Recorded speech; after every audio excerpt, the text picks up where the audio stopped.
आज की इस वीडियो में आप लोगों को बताने वाली हूँ ऑब्जेक्ट ओरिएंटेड प्रोग्रामिंग से रिलेटेड टाइपस्क्रिप्ट कंसोल एप्लीकेशन का प्रोजेक्ट। हमारा सेकंड लास्ट प्रोजेक्ट है हमारे यहाँ पर टाइपस्क्रिप्ट से रिलेटेड। तो हम देखेंगे कि किस तरीके से ऑब्जेक्ट ओरिएंटेड प्रोग्रामिंग कर कर इसको कंप्लीट किया जाता है। यहाँ पर कुछ स्टेप्स हैं प्रोग्राम शुरू करने से पहले जो कि मैं आपको बताना चाहती हूँ। मैंने कोशिश की है कि ऐसा ही प्रोग्राम डिजाइन करूँ जो पैरामीटर्स आपने ऑलरेडी यहाँ पर पढ़े हों। तो मैंने ऐसा ही कोड डिज़ाइन आउट करने की कोशिश की है जिसमें हम इंक्वायरर एंड चॉक का यूटिलाइजेशन करें। मैं यहाँ पर आपको बताना चाहती हूँ कि आपने सबसे पहला स्टेप ये करना है कि आपने 3 कमांड्स को यहाँ पर अपनी सीएमडी के अंदर इंस्टॉल करना है। इसमें npm इंस्टॉल इंक्वायरर हमारी सबसे पहली कमांड रहेगी। देन हम npm फॉन्ट्स को इंस्टॉल करेंगे एंड आफ्टर दैट आप npm i save dep @type slash inquirer की इंस्टॉलेशन करेंगे। आप जैसे ही इसकी इंस्टॉलेशन करेंगे तो कुछ इस तरीके से सारी चीज़ें आपके पास इंस्टॉल्ड होंगी। देन आपने सेकंड स्टेप में क्या करना है, आपने चॉक की इंस्टॉलेशन करनी है। तो चॉक की इंस्टॉलेशन के लिए आप npm इंस्टॉल चॉक लिखेंगे एंड देन इंस्टॉलेशन के बाद npm फर्स्ट लिखकर अपने चॉक को भी यहाँ पर आप कंप्लीटली इंस्टॉल्ड आउट कर लेंगे। ये दोनों प्रोसेस टर्मिनल में करने के बाद हमारे पास यहाँ पर हमारा जो हाफ ऑफ द वर्क होगा वो कंप्लीट हो जाएगा। अब सिर्फ हमारे पास यहाँ पर हमारी कोडिंग बाकी रह जाएगी। तो वक्त बचाने के लिए मैंने ऑलरेडी ये सब चीज़ें पहले से करके रखी हैं। हम सिंपल अपने कोड पर बात करेंगे। एक चीज़ मैं ऑब्जेक्ट ओरिएंटेड प्रोग्रामिंग में आपको बताना चाहती हूँ कि हम ऑब्जेक्ट ओरिएंटेड प्रोग्रामिंग में क्लासेस का यूज़ करते हैं। यहाँ पर पेरेंट्स एंड चिल्ड्रन क्लासेस का यूटिलाइजेशन किया जाता है। तो अगर आप टाइप स्क्रिप्ट में ऑब्जेक्ट ओरिएंटेड प्रोग्रामिंग सीखना चाहते हैं तो मेक श्योर कीजिए कि आप मेरे चैनल की दी गई टाइप स्क्रिप्ट इन उर्दू के नाम की प्लेलिस्ट को ज़रूर फॉलो अप कीजिए। फिलहाल के लिए सिर्फ इतनी इन्फॉर्मेशन आपको प्रोवाइड करना चाहती हूँ कि जो हमारे पास क्लास होती है वो ग्रुप ऑफ ऑब्जेक्ट्स होती है जिसमें हमारे पास कॉमन प्रॉपर्टीज यूटिलाइज की जाती हैं। तो चलिए अपने कोड को शुरू करते हैं, फिर मैं आपको पूरा प्रोसेस बताती हूँ यहाँ पर कि हम किस तरीके से इसको क्रिएट करेंगे। तो हमने सबसे पहले अपने चॉक एंड इंक्वायरर की इंस्टॉलेशन कर लिए। तो सबसे पहला काम हम यही करेंगे कि हम यहाँ पर इंपोर्ट करवाएंगे इंक्वायरर को फ्रॉम इंक्वायरर से और यहाँ पर सेम प्रोसेस करते हुए हम दोबारा से इंपोर्ट करवाएंगे यहाँ पर चॉक को फ्रॉम चॉक से। तो आप अगर बिल्कुल करेक्ट इंस्टॉलेशन करोगे कमांड लिखकर तो विद इन अ सेकेंड आपके पास यहाँ पर आपका कोड जो है वो इम्पोर्ट हो जाएगा। अब हमने यहाँ पे सबसे पहला काम क्या करना है, सबसे पहले हम यहाँ पर क्रिएट करेंगे हमारी क्लास। तो उसके लिए मैं सबसे पहले यहाँ पे क्लास को डिफाइन करूंगी। मैंने कहा था कि ये ग्रुप ऑफ ऑब्जेक्ट होता है तो हम यहाँ पर एक पर्सन के नाम का ग्रुप जो है वो क्रिएट करें। आप किसी भी नाम का वेरिएबल यहाँ पे डिक्लेयर्ड आउट कर सकते हो। तो मैं यहाँ पर पर्सन के नाम से जो है वो इसको डिक्लेयर कर रही हूँ। क्लास के अंदर हमारे पास दो चीजें होती हैं, एक प्राइवेट आप समझो क्लास होती है और एक कहलाता है कंस्ट्रक्टर। अगर आप इन दोनों के बारे में जानना चाहते हो तो आई बटन पे वीडियो अवेलेबल है, मेक श्योर कीजिए कि आप उसे चेक कर लीजिए। जब भी कोई कोड लिखेंगे अपने ब्रैकेट्स के अंदर लिखते हैं तो यहाँ पर भी हम ब्रैकेट्स का यूटिलाइजेशन करेंगे एंड ब्रैकेट्स का यूटिलाइजेशन करते हुए अपने कोड को मेंशन करेंगे। तो सबसे पहले हम यहाँ पर अपने प्राइवेट क्लास की बात करते हैं। तो मैं यहाँ पे बोलती हूँ प्राइवेट अंडरस्कोर पर्सनालिटी, क्योंकि हम जो है वो यहाँ पे पर्सन की बात करें तो जो भी कोई पर्सन होगा उसकी कोई ना कोई पर्सनालिटी होगी और जो भी पर्सनालिटी होगी वो हमारे पास स्ट्रिंग के फॉर्मेट में अवेलेबल होगी। तो हमने सबसे पहले इस चीज को यहाँ पे डिफाइन करना है। अभी जैसे मैंने क्लास बनाई है तो आप देखो कि टॉप राइट टॉप लेफ्ट पे हमारे पास क्लास जो है वो कंपाइल्ड आउट हो गई। जब भी कोई क्लास बनेगी उसके अंदर आपके पास एक क्लास रहेगी और साथ में आपके पास एक अदद कंस्ट्रक्टर रहेगा। तो अब मैं यहाँ पे एक अदद कंस्ट्रक्टर को क्रिएट आउट करूंगी। कंस्ट्रक्टर में हम सिंपल पैरेंथेसिस का यूज करेंगे या आप इसको पैरामीटर भी कह सकते हो और साथ में क्या करेंगे यहाँ पर अपने ब्रैकेट्स का यूटिलाइजेशन कर कर इसको कॉल करेंगे। अब ये जो मैंने पर्सनालिटी बताई है मुझे नहीं बताइए ये किस चीज से रिलेटेड पर्सनालिटी है या मैं इसमें क्या चीज गिवन करूंगी फॉर इंस्टेंट। तो जब भी हमें कुछ पता नहीं होता तो हम वहाँ पे दिस डॉट कर कर उस जो भी हमने चीज डिफाइन की होती है, जो भी हमने क्लास डिफाइन की होती है एक तरीके से, उसको कॉल कर लेते हैं। तो जैसे ही मैंने दिस डॉट लिखा है, इसने मुझे खुद बता दिया कि आप पर्सनालिटी की प्रॉपर्टी को कॉल्ड आउट करें। तो हमने पर्सनालिटी की प्रॉपर्टी को कॉल्ड आउट कर लिया। कॉल्ड आउट करके मैं यहाँ पर इसको एज अ मिस्ट्री डिक्लेयर कर देती हूँ, यानी कि अभी मुझे नहीं पता कि कौन सा इंसान है, इसकी क्या पर्सनालिटी है, अभी मैं इसके बारे में जानना चाहती हूँ। ठीक है, तो मैंने यहाँ पर एज अ मिस्ट्री इसको डिक्लेयर कर दिया। आप मिस्ट्री की जगह कोई भी और चीज डिक्लेयर कर सकते हैं, डिपेंड करता है कि आप जो है वो क्या प्रोग्रामिंग क्रिएट करें। तो हमने यहाँ पर जो है वो अपना तीसरा स्टेप जिसमें हमें क्लास क्रिएट करनी थी उसको कंप्लीट कर लिया। अब हम यहाँ पे क्या करेंगे,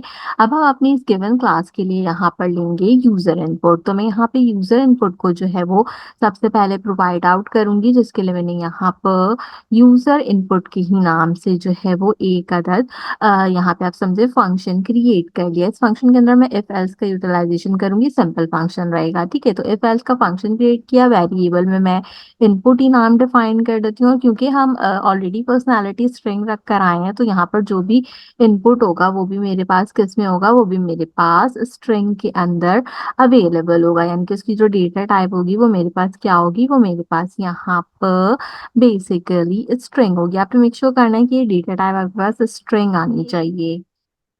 कंस्ट्रक्टर क्रिएट आउट करने के बाद अब हम यहाँ पर अपना यूजर इनपुट क्रिएट करेंगे। तो मैं सबसे पहले यहाँ पर यूजर इनपुट को एज अ कमेंट डिक्लेयर करूंगी, ताकि हमें पता रहे कि हम यहाँ पर यूजर इनपुट प्रोवाइड आउट कर रहे हैं। तो मैं यूजर इनपुट के नाम से ही जो है वो यहाँ पर हमारा वेरिएबल डिक्लेयर कर लेती हूँ, और इसको मैं यहाँ पर प्रोवाइड आउट करूंगी इनपुट के नाम का एक तरीके का वेरिएबल हमारे पैरामीटर्स के अंदर। क्योंकि हमने ऑलरेडी पर्सनालिटी को डिफाइंड आउट किया था, तो वो स्ट्रिंग में थी, तो हम यहाँ पर जो इनपुट देंगे वो भी हमारे पास स्ट्रिंग के अंदर डिक्लेयर्ड होगा।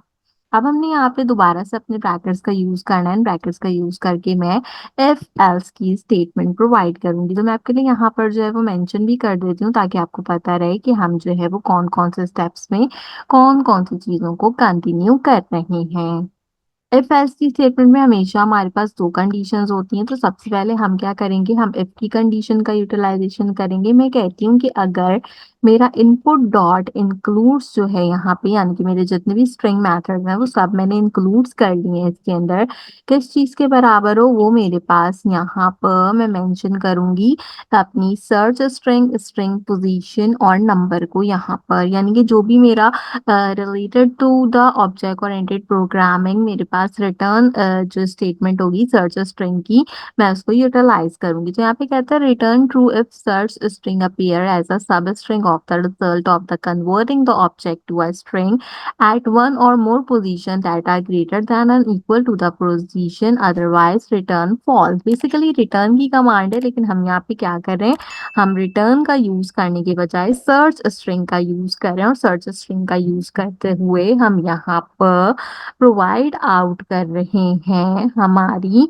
जो डिटेल्स हैं उससे रिलेटेड। तो मैं यहाँ पर जो हूँ वो स्ट्रिंग के अंदर लिखूंगी एक अलग टेक्स्ट। तो मैं यहाँ पे लिखती हूँ talk to others about yourself. ठीक है, हमने यहाँ पे क्योंकि एक पर्सनालिटी के बारे में बात की थी, तो हम उससे रिलेटेड क्वेश्चन लिख रहे हैं। आप जो है क्या कहते हैं, अगर कोई और चीज डिफाइन करते हैं तो आप उससे रिलेटेड भी क्वेश्चंस यहाँ पे डिक्लेयर कर सकते हैं। बेसिकली ये वैसी क्वेश्चन सिस्टम की तरह है जैसे हमने अपने क्वेश्चन सिस्टम से रिलेटेड इनपुट क्रिएट किया था। तो इनकेस अगर आपने वो भी चेकआउट नहीं किया है, तो आई बटन पे उसका लिंक देती हूँ, उसे भी चेकआउट कर लीजिए। देन हम यहाँ पे अपने ब्रैकेट्स का यूटिलाइजेशन करेंगे, और जो हमारी यहाँ पर दिस अंडरस्कोर पर्सनालिटी थी, हम उसको कॉल्ड आउट करेंगे और कहेंगे कि अगर कोई हमसे पूछे talk to other about yourself openly, तो हमने अब यहाँ पे बेसिकली क्या करने हैं, ऑप्शन देने हैं। तो मैं यहाँ पे एक ऑप्शन दे देती हूँ जो कि कहलाएगा मेरे पास रूट, और बल्कि एक काम करती हूँ, रूट नहीं देती मैं यहाँ पे, वो एक ऑप्शन देती हूँ हैप्पीली। और हैप्पीली के साथ साथ जो मैं अगली कंडीशन बनाऊंगी उसमें मैं इसको एज अ रूट एल्स की कंडीशन के अंदर डिफाइंड आउट कर दूंगी। ठीक है, तो मैं यहाँ पे सबसे पहले ऐसा करती हूँ कि तीन कंडीशन बनाती हूँ। तो मैं सबसे पहले एल्स इफ की कंडीशन यहाँ पे बनाती हूँ, और एल्स इफ की कंडीशन में मैं कहती हूँ यहाँ पर कि आप दोबारा से मेरा इनपुट डॉट इंक्लूड जो है वो उसको कॉल्ड आउट करो। और इनपुट डॉट इंक्लूड को कॉल्ड आउट करके दिस टाइम हम क्या कहते हैं, दिस टाइम मैं एक टेक्स्ट लिखती हूँ कि योर वर्ड्स टू योरसेल्फ। आप सबके साथ ओपनली बात करते हो या फिर आप जो है वो अपने आप में ही रहते हो, इस चीज को हमने यहाँ पर कंसीडर किया है। तो अब मैं यहाँ पे दोबारा से दिस ऑफ पर्सनालिटी को जो है वो कॉल्ड आउट करूंगी और उससे रिलेटेड अब मुझे यहाँ पे दोबारा से रिजल्ट देना है। तो दिस टाइम मैं जो रूट रिजल्ट जो है वो प्रोवाइड आउट कर देती हूँ। अगर आप चाहें तो आप जो है क्या कहते हैं यहाँ पे टॉक भी लिख सकते हैं, जैसे कि टॉक हैप्पीली एंड टॉक रूटली, ठीक है, ताकि आपको पता रहे कि हमारे पास कौन से आंसर्स यहाँ पर डिक्लेयर्ड है। तो इस तरीके से हमने क्या करना है कि हमने सबसे पहले हमारी जो पर्सनालिटी काइंड ऑफ थिंग्स हैं उनको यहाँ पे डिफाइन कर देना है। दोनों चीजों को डिफाइंड आउट करने के बाद मेरा जो मेन क्वेश्चन था वो डिफाइंड आउट हो गया है पर्सनालिटी से रिलेटेड।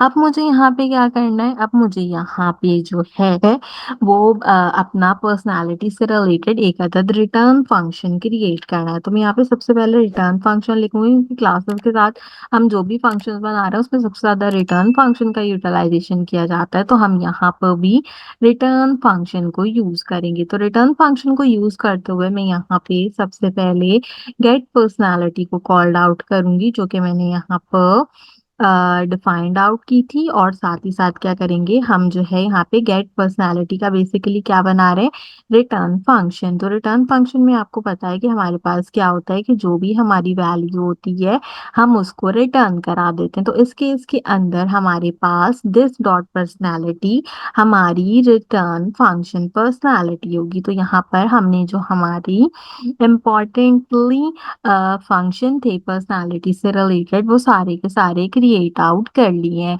अभी हमने सिर्फ और सिर्फ अपनी जो हमारी क्लास यहाँ पे डिफाइन की है वो हमने पर्सनालिटी से रिलेटेड डिफाइन किया। अब मुझे जो क्लास डिफाइन करनी होगी फर्दर स्टेप में वो मैं अपनी मेन क्लास को डिफाइन करूंगी। उसके अंदर मैं मेनली अपने ऑब्जेक्ट्स क्रिएट करूंगी क्लास में, क्योंकि हम ऑब्जेक्ट ओरिएंटेड प्रोग्रामिंग पढ़ रहे हैं। तो हमने जो भी क्लासेस बनाई होंगी उसमें ऑब्जेक्ट्स क्लास में क्रिएट होंगे। तो हम यहाँ पर जो है अगले स्टेप के अंदर क्रिएट ऑब्जेक्ट्स करेंगे। आपने टाइपस्क्रिप्ट में पढ़ा है कि किस तरीके से ऑब्जेक्ट्स क्रिएट आउट करते हैं, उसी तरीके से सेम क्लास पे यूटिलाइजेशन करना है। और यहाँ पे मैं मेन के नाम का एक ऑब्जेक्ट डिक्लेयर करती हूँ। अब ये जो ऑब्जेक्ट मैं बना रही हूँ इसके अंदर मैं कांस्टेंट वैल्यू रखूंगी।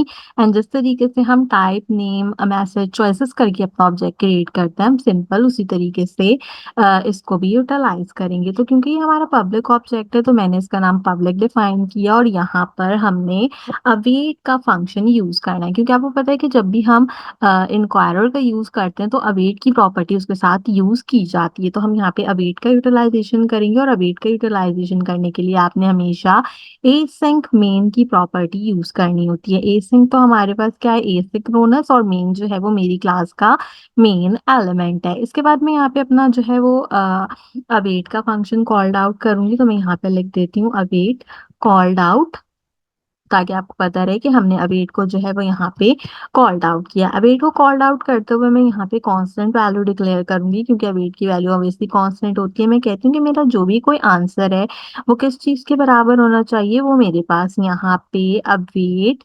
इंक्वायरर डॉट प्रॉम्प्ट के इक्वल होना चाहिए, क्योंकि मुझे यहाँ पे हमेशा अपना आंसर इसी तरीके से रिक्वायर्ड है। इसी के साथ साथ मुझे ऑब्जेक्ट क्रिएट करना होगा, तो हम यहाँ पे ऑब्जेक्ट भी क्रिएट कर लेते हैं। तो हम यहाँ पे ऑब्जेक्ट क्रिएट कर कर एक अदद कमेंट दे देते हैं, ताकि आपको पता हो कि हमने ऑब्जेक्ट क्रिएट किया। ऑब्जेक्ट क्रिएट करते हुए क्या करते हैं, सबसे पहले टाइप बताते हैं। आपकी जो भी टाइप होती है वो लिस्ट के अंदर होती है। हमेशा याद रखें कि ऑब्जेक्ट के आखिर में आपने लाजमी कॉमा का यूटिलाइजेशन करना है। देन हम नेम को डिफाइन करते हैं। तो नेम हमारे पास क्या होता है, यहाँ पे ऑब्जेक्ट हम चॉइसेस से रिलेटेड क्रिएट करेंगे। तो हमने यहाँ पर चॉइसेस को डिफाइन किया। इसके बाद आप कोई भी मैसेज को प्रिंट कराते हो तो मैं मैसेज डिक्लेयर करूंगी, और मैसेज में जो है वो हमने क्योंकि चौक का यूटिलाइजेशन किया है तो चौक को जो है वो हम कॉल्ड आउट कर लेते हैं। मैं कहती हूँ चौक डॉट रेड, यानी कि मुझसे या चौक डॉट येलो करके पूछती हूँ, ताकि जो है हमारे पास थोड़ा ब्राइट सा रिजल्ट आए। चौक डॉट येलो के अंदर मुझसे क्या पूछे, मुझे अपना जो टेक्स्ट है वो बताना है। तो मैं कहती हूँ टेल योर बिहेवियर ठीक है, आपने हमें जो है वो अपना बिहेवियर बताना है कि इस वक़्त करंटली आपका क्या बिहेवियर है, ठीक है? तो ये हमने यहाँ पर एज़ अ मैसेज डिक्लेयर कर दिया। इसके बाद हम अपनी चॉइसेस को डिक्लेयर्ड आउट करते हैं। चॉइसेस आपको हमेशा पता है कि एरे के फॉर्मेट में होती हैं। अब मैं यहाँ पे एक से ज़्यादा जो है वो चॉइसेस परफॉर्म्ड आउट करूँगी, तो एक से ज़्यादा चॉइसेस के लिए मैंने सिंपल एरे को क्रिएट किया एंड एरे को क्रिएट आउट करने के बाद यहाँ पर गौर से देखिएगा कि मैं एरे के डाउनवर्ड्स में जाके जो है वो स्ट्रिंग कर कर इसको प्रोवाइड करूँगी। तो मैं सबसे पहला ऑप्शन देती हूँ यहाँ पे talk to others about myself, ठीक है? यहाँ पे क्योंकि हमारे पास सबसे पहले टॉक हैप्पीली से रिलेटेड था तो मैंने उसको यहाँ पर इस तरीके से कंसीडर कर लिया। इसके साथ साथ मुझे एक और ऑप्शन भी प्रोवाइड आउट करना है जो कि रूटी क्लास से रिलेटेड होगा, तो मैं यहाँ पे कहती हूँ कीप क्वाइट, ठीक है? यहाँ पे जब हम जो है क्या कहते हैं, keep quiet and don't ask questions, ठीक है? तो यहाँ पर जो है वो हम इसको प्रोवाइड आउट कर देते हैं। तो इस तरीके से मैंने एरे के अंदर यहाँ पर दोनों चीज़ों को यूटिलाइज कर दिया। तो आपने भी यहाँ पर इस तरीके से ऑब्जेक्ट क्रिएट करना है। ऑब्जेक्ट क्रिएट कर कर आपने जो है वो यहाँ पर अपनी चीज़ों को डिफाइन कर देना है। अगर आप अब तक वीडियो को फॉलो कर रहे हैं तो मेक श्योर कीजिए कि आप वीडियो को लाइक कर दीजिए, और अगर आप पहली बार मेरे चैनल पर आए और टाइप स्क्रिप्ट सीख रहे हैं तो मेक श्योर कीजिए कि आपने मेरे चैनल को ज़रूर सब्सक्राइब किया हो। यहाँ पर हमारे कुछ स्टेप्स रहते हैं, देन हमारा प्रोग्राम कंप्लीट हो जाएगा, जिसमें हम सबसे पहला स्टेप क्या करने वाले हैं कि हम यहाँ पर अपनी पर्सनल क्लास को क्रिएट करेंगे। तो अगले स्टेप के अंदर मैं कहती हूँ कि क्रिएट अ पर्सनल क्लास। तो हम यहाँ पे अपनी जो पर्सनल क्लास है उसको क्रिएट आउट करते हैं। मैं यहाँ पे कहती हूँ कि लेट माई पर्सन, आप कुछ भी फिर से डिफाइन कर सकते हो, बट मैं माई, क्योंकि हमने पर्सन डिफाइन किया था तो मैं इसको माई पर्सन के नाम से डिफाइंड आउट कर लेती हूँ और कहती हूँ कि क्या है यहाँ पर मेरे पास जो मेरा माई पर्सन है वो एक न्यू पर्सन है। पर्सन क्या चीज़ है, जो मैंने यहाँ पे अपनी क्लास में पर्सन को कॉल्ड आउट, पर्सन के नाम से क्लास कॉल्ड आउट की थी, मैं उसको कॉल्ड आउट कर रही हूँ यहाँ पे। अभी पर्सन जो है वो मेरे पास as a void function working कर रहा है, ठीक है? इसके बाद हमने क्या किया, यहाँ पे हमने अपनी पर्सनल क्लास को क्रिएट आउट किया था और साथ में मैंने यूजर इनपुट भी प्रोवाइड किया था। तो यूजर इनपुट भी जो है वो मैं यहाँ पे दोबारा से प्रोवाइड आउट करूंगी और मैं कहूंगी कि जो मेरा माई पर्सन होगा वो किस चीज के अकॉर्डिंगली वर्क करेगा, यूजर इनपुट के अकॉर्डिंगली वर्क वर्क करेगा। और उसके बाद जो मैंने यहाँ पे answer dot choices provide out किया था, ये उस आंसर डॉट चॉइसेस को कॉल्ड आउट करेगा, यानी कि जो भी मेरा आंसर होगा दोनों स्टार्टिंग के ऑप्शन से रिलेटेड, हैप्पीली और रूट से रिलेटेड, उसके बाद जो मैंने चॉइसेस दी हैं तो वो दोनों में से जो भी सवाल होगा वो मुझसे यहाँ पर पूछेगा। तो इस तरीके से मैंने इसको कंप्लीटली यहाँ पर फाइंड आउट कर दिया। Last but not the least हम क्या करेंगे, हम यहाँ पर अपना आउटपुट रिस्पॉन्स देखेंगे, यानी कि अगर दोनों चीज़ें जो हैं वो हमारे पास आंसर में आ जाएंगी तो हमारे पास आउटपुट क्या आएगा, उसके लिए हम कंसोल डॉट लॉग कराएंगे। एंड कंसोल डॉट लॉग करा के मैं यहाँ पे लिख देती हूँ you are, and you are के साथ डॉलर साइन का यूटिलाइजेशन करते हुए हम माई पर्सन डॉट पर्सनैलिटी को कॉल कर लेते हैं। तो मैं यहाँ पे माई पर्सन डॉट पर्सनैलिटी को जो है वो कॉल्ड आउट कर लेती हूँ। तो मैंने इस तरीके से आसानी से अपने माई पर्सन डॉट पर्सनालिटी को कॉल्ड आउट कर लिया। अच्छा, मैंने एक मिस्टेक कर दी यहाँ पे कंसोल डॉट लॉग कराते हुए कि मैंने अपॉस्ट्रॉफी लगा दिया। आपने अपॉस्ट्रॉफी नहीं लगानी, आपने टेम्पलेट रिट्रेस का यूटिलाइजेशन करना है ताकि जो हमारा कोड है वो अच्छे तरीके से वर्क करे। तो नाउ जो हमारा कोड है वो 100% वर्किंग कंडीशन के अंदर है। Last but not the least अब हम यहाँ पर अपने ऑब्जेक्ट को इन्वोक कराएंगे। तो उसके लिए हम क्या करते हैं, उसके लिए सिंपल में यहाँ पे, क्योंकि मेरा ऑब्जेक्ट जो है वो मैंने कॉन्स्टेंटली डिक्लेयर किया था, तो मैं यहाँ पे कहती हूँ कांस्टेंट माय ऑब्जेक्ट। मैंने जो भी ऑब्जेक्ट यहाँ पे क्रिएट आउट किया है वो किस चीज के बराबर होगा, वो यहाँ पे न्यू मेन के बराबर होगा, यानी कि न्यू मेन जो मैंने डिफाइन किया था वो उसके बराबर होगा। न्यू मेन का फंक्शन भी जो है वो वॉइड रहेगा यहाँ पे, यानी कि मेन में जो भी चीज है वो मेन में रहेगी। और लास्ट में इसको इन्वोक कराने के लिए मैं माई ऑब्जेक्ट को दोबारा से कॉल आउट करूंगी और यहाँ पर डॉट मेन के साथ हम इसको सैंपल जो है वो इन्वोक करा लेंगे। और यहाँ पे क्या है, आप देखो कि मेन जो है वो अभी भी वॉइड के अंदर ही डिक्लेयर्ड है। तो इस तरीके से हमारा जो प्रोग्राम होगा यहाँ पर ऑब्जेक्ट ओरिएंटेड प्रोग्रामिंग से रिलेटेड वो कंप्लीट हो जाएगा। तो अब हम क्या करते हैं, यहाँ पर अपने टर्मिनल में जाते हैं और चेकआउट करते हैं अपने गिवन रिजल्ट को। टर्मिनल में अपना आउटपुट चेक करते हैं। मैं यहाँ पर क्योंकि इंक्वायरर का यूज़ कर रही हूँ तो TSC लिखकर एंटर करूँगी एंड एंटर करने के बाद मैं यहाँ पे simple node main dot JS लिखूंगी। तो अब मेरे पास यहाँ पे गिवन ऑप्शन दे रहा है tell your behaviour, talk to others about myself and keep quiet and don't ask question. तो हम इसको जो है वो यहाँ पे मिस्ट्री रखते हैं। इसके लिए मैं keep quiet and don't ask question को सिलेक्ट करती हूँ। तो यहाँ पे देख सकते हैं आप, ये मुझसे कह रहा है यू आर मिस्ट्री। तो इस तरीके से हमारा जो टाइप स्क्रिप्ट का काफी अच्छा सा ऑब्जेक्ट ओरिएंटेड प्रोग्राम से रिलेटेड प्रोग्रामिंग थी वो कंप्लीट हुई। हमने क्लास को डिफाइन किया और देखा कि आप किस तरीके से ऑब्जेक्ट ओरिएंटेड प्रोग्रामिंग क्रिएट कर सकते हैं। टाइप स्क्रिप्ट से रिलेटेड ऑल प्रोग्रामिंग सॉल्यूशंस के लिए मेक श्योर कीजिए कि आपने मेरे चैनल को जरूर सब्सक्राइब किया। ऑब्जेक्ट ओरिएंटेड प्रोग्रामिंग पढ़ने के लिए मेरे चैनल के प्लेलिस्ट सेक्शन से टाइप स्क्रिप्ट इन उर्दू की नाम की प्लेलिस्ट को लाजमी चेकआउट कीजिए। आज की वीडियो के लिए बस इतना ही। आपसे मुलाकात करूंगी अगले वीडियो में किसी और अच्छे टॉपिक के साथ। तब तक के लिए मुझे दीजिए इजाजत।